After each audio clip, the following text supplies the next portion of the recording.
A adultização e a exposição de crianças na internet é um assunto que tomou bastante relevância nas últimas semanas devido ao vídeo documentário do youtuber Felca. E ele levantou um alerta muito importante sobre os riscos que essa exposição precoce pode causar no desenvolvimento de crianças e adolescentes, tanto em sua saúde física e mental. Por isso, recebemos no Classe Trabalhador em Debate a Alícia Batista, que é advogada e mestranda em Direito Político da Universidade Presbiteriana Mackenzie de São Paulo, com foco principalmente em cidadania digital e direito das crianças e dos adolescentes. Seja bem-vinda, Alícia. Muito obrigada pelo convite, é uma honra.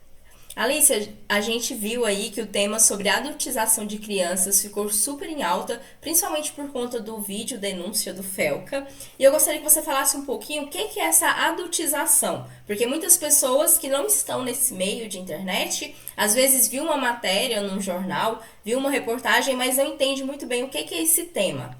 A adultização é uma tentativa de tentar sexualizar e trazer uma visão precoce de uma sexualização para crianças e adolescentes.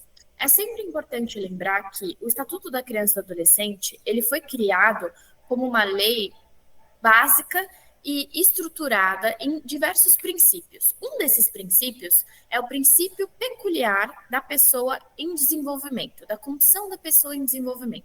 O que isso significa? Isso significa que crianças e adolescentes são sujeitos de direito, que é sempre muito importante lembrar, que estão em situação de desenvolvimento, ou seja, eles estão desenvolvendo o seu cérebro, desenvolvendo o seu caráter, desenvolvendo o seu individualismo.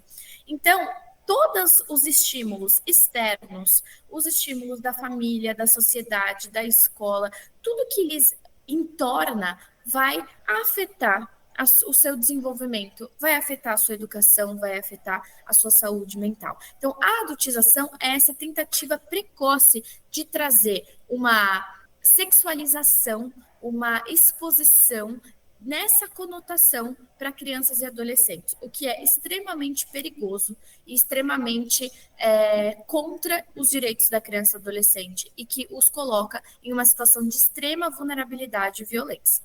Sim, então além dessa violência, né, por exemplo, da pedofilia, de abusos a que elas estão sujeitas, isso impacta também negativamente tanto nessa formação psicológica e física dessas crianças, né? Como seria um exemplo prático disso? Uma consequência prática são as doenças, por exemplo, psicossomáticas, né?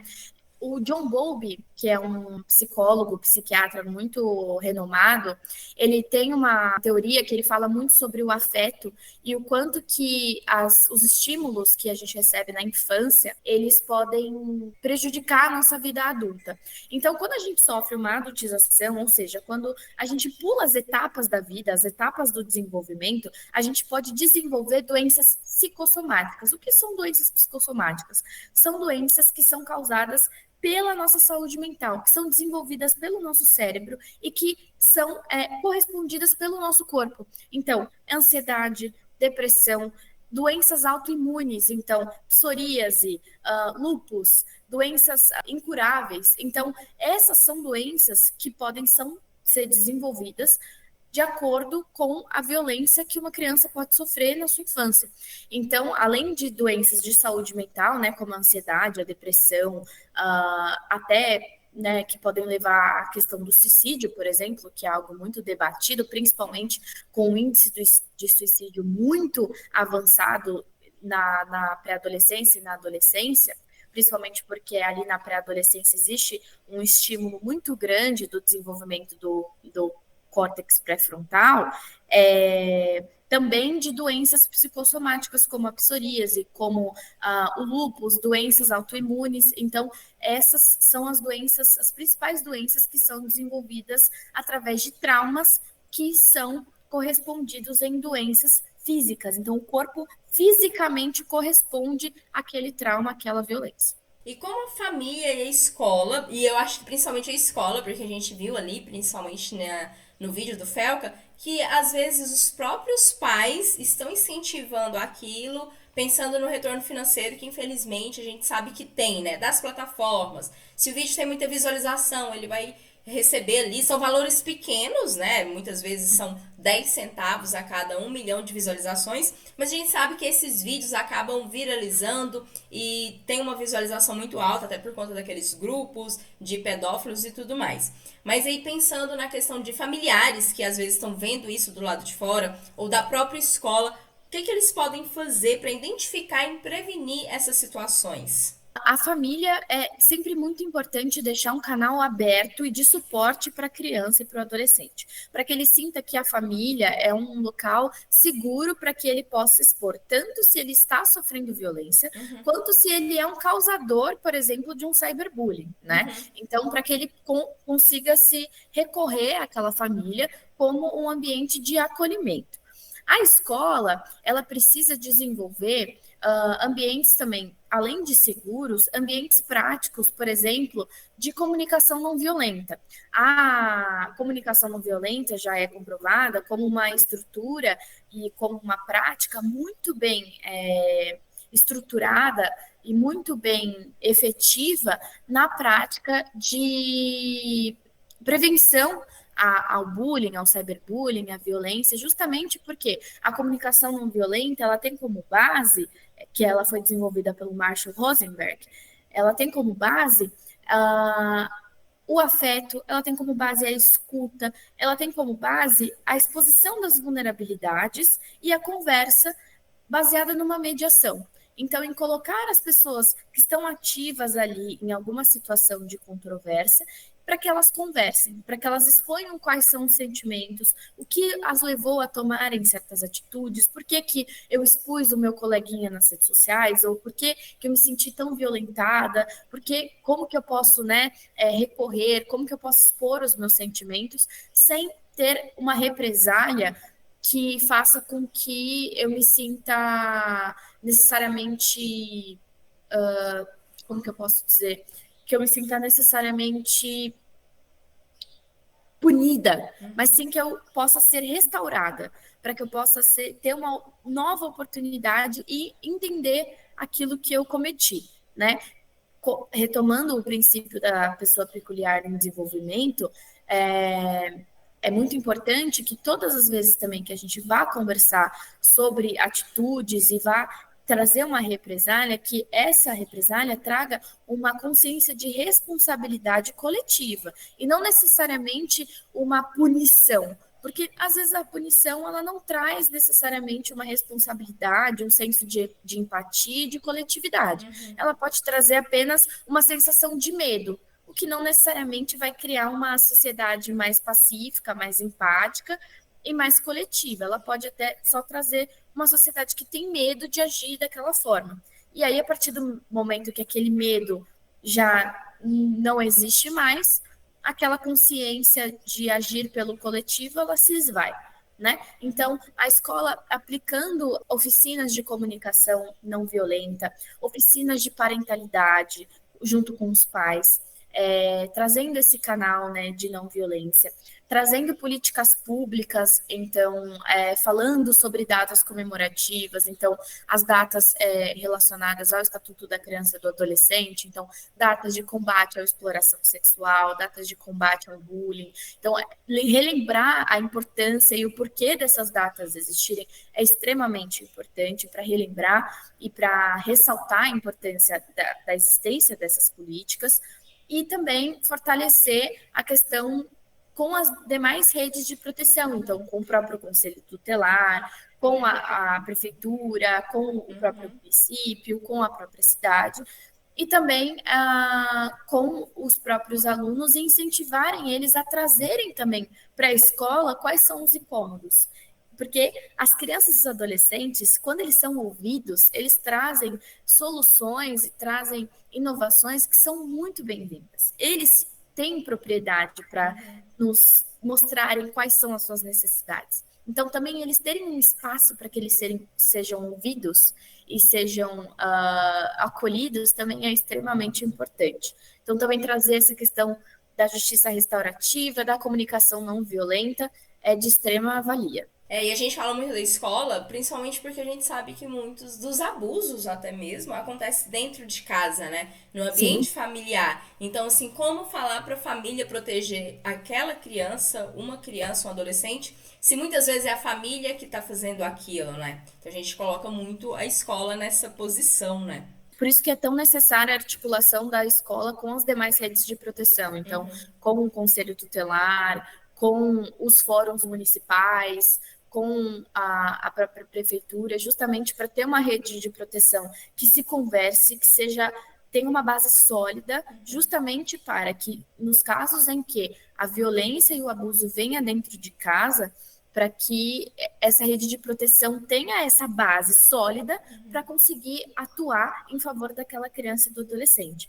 Porque quando a gente fala também sobre adultização, exposição de crianças e adolescentes nas redes, a gente também tem que lembrar do sharing, que é justamente o fenômeno dos pais que expõem seus filhos nas redes sociais de maneira a buscar uma monetização, né, gratuita, uma monetização em cima dos filhos. Então, e de maneira que essa exploração vem a acarretar uma série de problemas para aquela criança.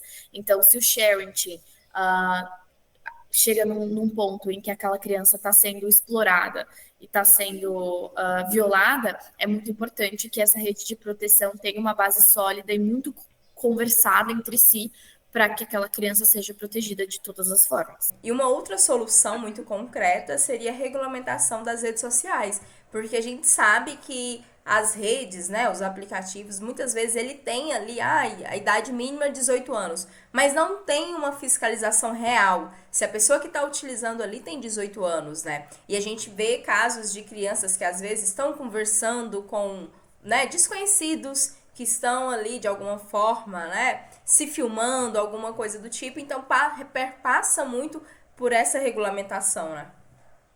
Sim, com certeza. Hoje em dia, nós temos o Marco Civil da Internet, que depois passou por uma reformulação através da LGPD. E na LGPD nós temos apenas o artigo 14, que versa a respeito da sensibilidade dos dados em relação à criança e adolescente, mas nós não temos uma regulamentação própria sobre redes sociais e não temos uma regulamentação própria sobre redes sociais quando diz respeito à criança e adolescente. Então, isso que fica mais difícil de ser regulamentado, né? Porque a questão da faixa etária de crianças e adolescentes ela é muito fácil de ser contornada. Além de não existir uma fiscalização tão efetiva das próprias plataformas, porque você apenas coloca um aceite ou você pode simplesmente falsificar a sua data de nascimento, não existe também uma força-tarefa da própria comunidade. Então, por isso que é muito importante sempre frisar a existência do artigo 227 da Constituição Federal. O artigo 227 da Constituição Federal, que é refrisado, né, que ele é reformulado e posto no artigo 4º do Estatuto da Criança e do Adolescente, que frisa que é da família, da sociedade e do Estado o dever de prezar pela proteção e garantia dos direitos da criança e do adolescente. Então, não é só da família, não é só do Estado, não é só da sociedade, é dos três, é de todos.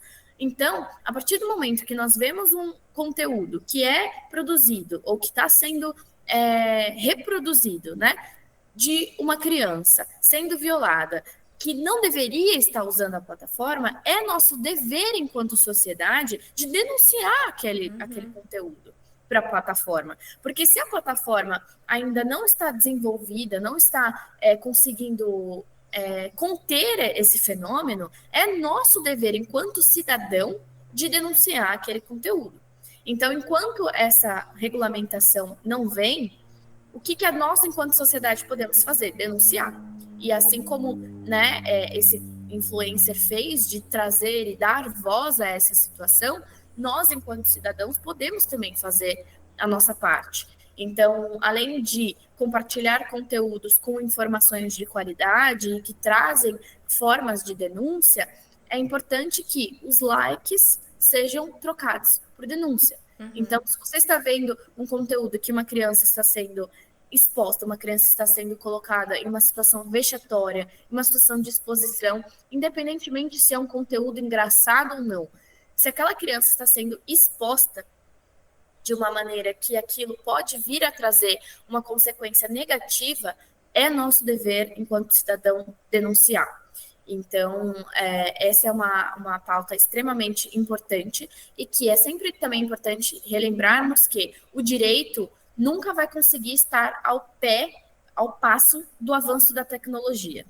Nenhuma área científica, na verdade, porque a tecnologia avança de uma maneira exponencial. Porém, nosso dever enquanto legisladores, enquanto cidadãos, enquanto pessoas, indivíduos, é fazer o que está ao nosso alcance. E hoje em dia nós temos uma situação transformadora em nossas mãos, que é usar da internet e transformá-la em uma plataforma segura. Nós podemos fazer isso. O problema é que não nos unimos para tanto, né? Não conseguimos enxergar essa situação como um problema. Agora sim está sendo dada à luz, mas para pesquisadores da área de direito da criança e do adolescente, isso já é uma problemática há diversos anos. E uma problemática também que se dá a um fenômeno que nós chamamos de menorismo estrutural. O que é o menorismo estrutural? O menorismo estrutural é uma visão que se dá pelo fato histórico de que crianças e adolescentes sempre foram vistos como objetos ou como pertences da mãe e do pai, como pertences da família, como objetos a serem manipulados, como objetos que não têm voz, que não têm direitos, que devem simplesmente obedecer. E não devem falar, não devem se expressar, devem apenas seguir regras.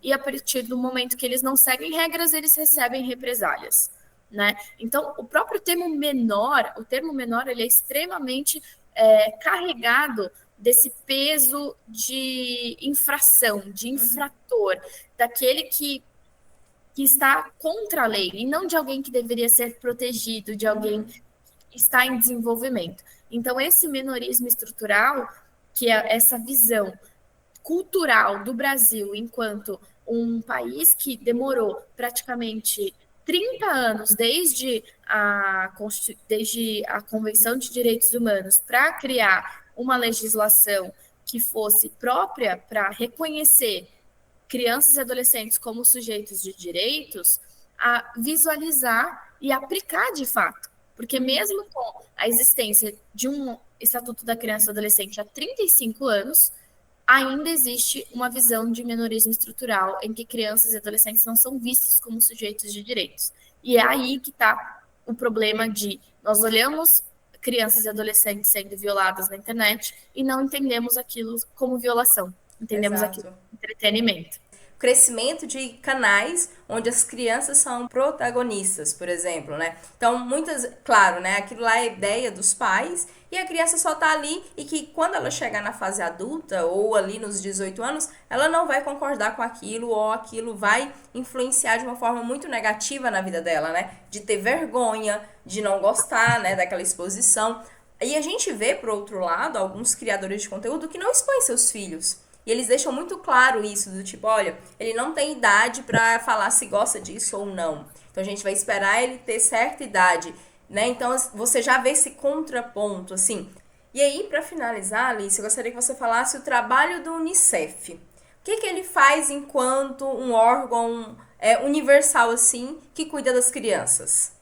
Tá. O Unicef é de extrema importância, principalmente digitalmente, né? O Unicef tem um programa chamado Tamo Junto Unicef, que começou na pandemia, né? Com o desdobramento e o surgimento de diversas fake news, o Unicef percebeu que existia essa problemática e como que eles poderiam trabalhar essa problemática considerando que estávamos em isolamento social. Então, foi desenvolvido esse projeto de voluntariado social, voluntariado digital, em que eram selecionadas adolescentes e jovens de 16 a 21 anos para falar sobre crianças e adolescentes, para falar sobre direitos na internet. Então, é exatamente como utilizar as redes sociais, como usar a internet como uma ferramenta transformadora. Então, jovens falando para jovens, sobre jovens e sim. trazendo informações de qualidade. Então, esse programa Voluntariado Digital do Unicef, ele teve uma repercussão extremamente positiva, é, tem uma repercussão extremamente positiva até hoje, e foi se desdobrando porque ele se iniciou a partir da ideia do combate à fake news e foi se desdobrando em diversos canais. Então, hoje existe o Mio, que é um canal só para oportunidades de ingresso de jovens ao mercado de trabalho. Existia um desdobramento para falar sobre a questão combate à pobreza menstrual, a questão das fake news ainda continua, a questão de saúde mental. Então, tem um canal específico do Unicef, que é o Pode Falar, que foi criado um canal, um chat online, para que crianças e adolescentes entrassem nesse canal online quando estivessem se sentindo desamparados, se sentindo angustiados, para que tivessem a orientação correta de quem buscar nos momentos aflitivos. Então, foi dada a oportunidade para que jovens se tornassem disseminadores dessa informação. E eu fui uma dessas jovens. Eu ingressei nesse voluntariado digital com 21 anos. Bom, enfim, mas eu fiquei 2 anos no voluntariado digital, especialmente falando sobre as questões de saúde mental e em um período fiquei criando conteúdo para a própria página do Unicef. Então, nós fazíamos challenges, nós tivemos a oportunidade de fazer workshops com heads do Instagram, heads do TikTok, justamente para entendermos como funcionava o algoritmo, como funcionava a questão da proteção de crianças e adolescentes e como que a gente poderia justamente utilizar essa plataforma como um objeto transformador e criar desafios e criar uma disseminação de informação que chegasse para esse público de maneira leve, de maneira viral, de certa forma, mas que eles se identificassem, porque era uma linguagem acessível, desjuridicizada, né? Porque quando a gente fala, às vezes, de direitos da criança, muitas vezes, acho que no direito no geral, o juridiquês acaba sendo uma barreira grande. Então, tirar essa barreira linguística e trazer a informação de uma maneira mais geral e também de jovem para jovem. Então, esse é um voluntariado digital extremamente importante para a garantia de direitos da criança e do adolescente na internet. Isso é ótimo, né? Porque quando a gente vê essas reportagens, né? O vídeo lá mesmo do FEL, que a gente fica, nossa, e não tem ninguém fazendo nada? E tem. Tem as organizações, tem muitos movimentos fazendo alguma coisa, mas como você falou, né? Precisa ser coletivo. Precisa que todos nós, cada um fazendo sua parte e denunciando, né? Com toda certeza. Precisa aí de uma grande movimentação de todos por um propósito, mas é extremamente importante e todos que trabalham em prol dessa causa ficam felizes e que o Felca utilizou a voz e o tamanho dele Sim. para dar luz a essa problemática. Então, quero agradecer sua participação, Alicia. E aí a gente volta, né, para falar sobre outros temas, sobre esse assunto, porque é muito importante, né? Muito obrigada pela oportunidade e sigo à disposição.